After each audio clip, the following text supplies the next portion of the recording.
Legacy of a King, a Legacy series novel by Charlene Sponsel. Chapter 11, Distraction, 76th day of summer, 448.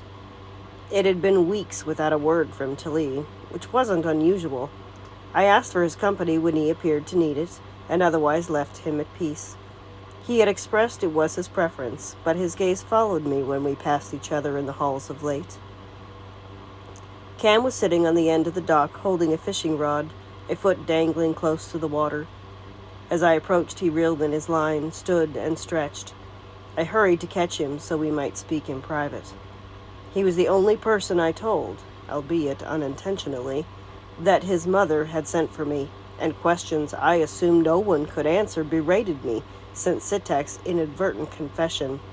I dared not ask him, but maybe Cam could. Catch anything? Nothing worth keeping. May I walk with you? Sure.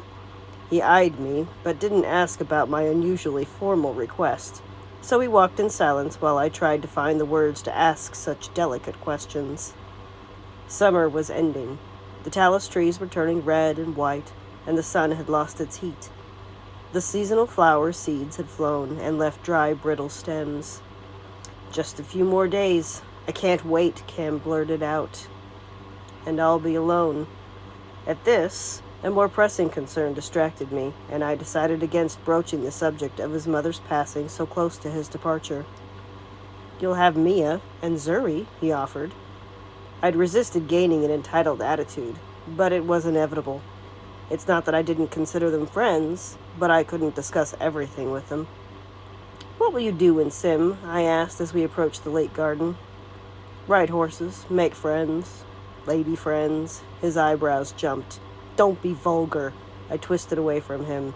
I was teasing. Don't be cross with me. He forced me to look at him, which I allowed, but without enthusiasm. He tucked a lock of hair behind my ear, trailing his fingers along my jaw, and held my chin from dipping. Beneath my annoyed exterior raged a river of emotion. That really bothers you, doesn't it? I asked. What does? My hair. No. The softness of his response tore down my defenses. I'll miss you. Ah, Red. He pulled me against him into an embrace I had longed for and held me with no rush to let go.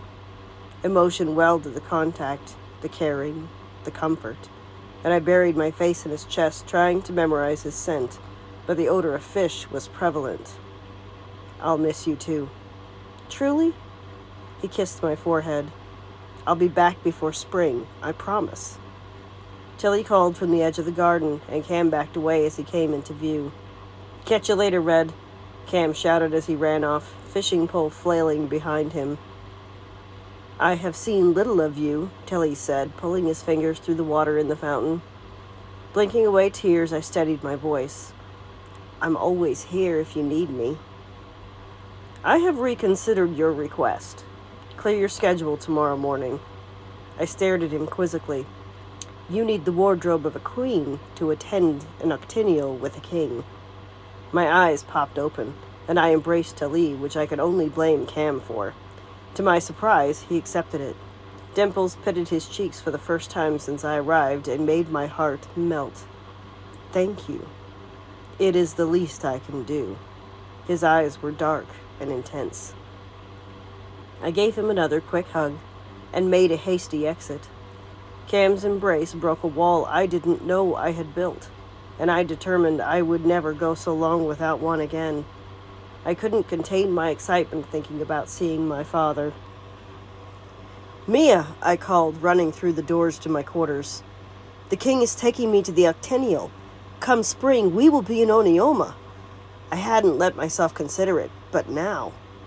We squealed with delight. The seamstress with blue shading on her light sandy skin arrived after breakfast with a team of apprentices who stacked supplies on every surface.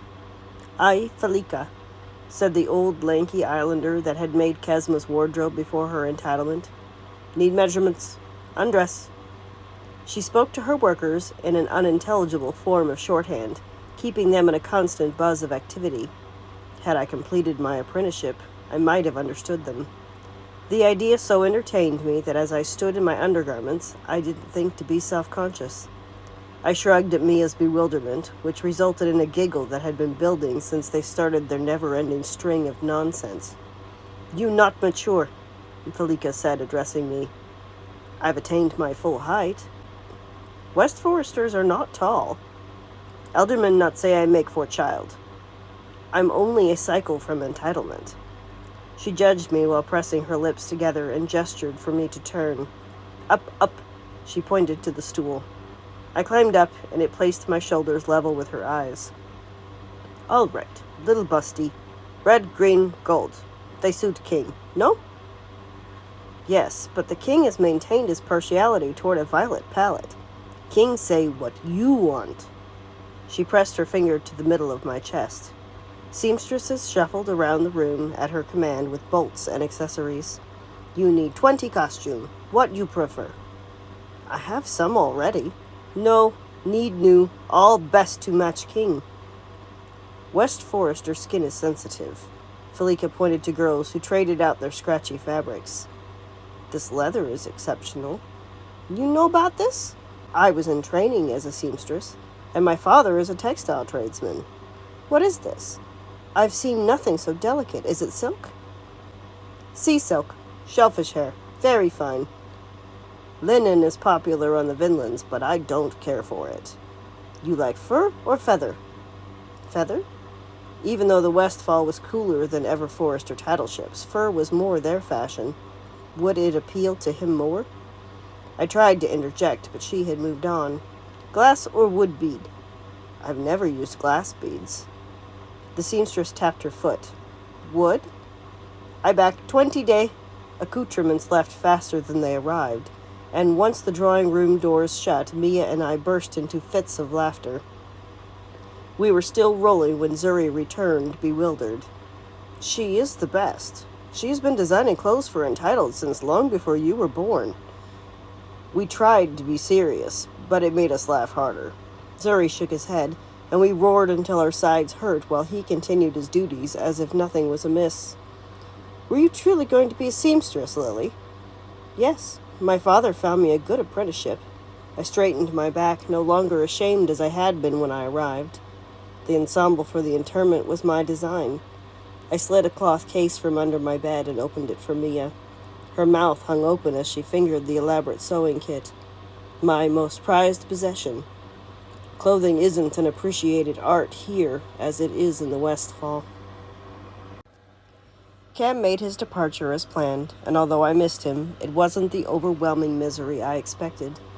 Tilly kept me busy with tasks preparing for the octennial, choosing activities for our agendas, and writing notes to those I would like to see. Every week he visited my quarters with new choices and lavish gifts. I don't need all this. "You will find you do," Tali said, fastening a gold chain bracelet. His thumb made circles on the inside of my wrist instead of releasing it.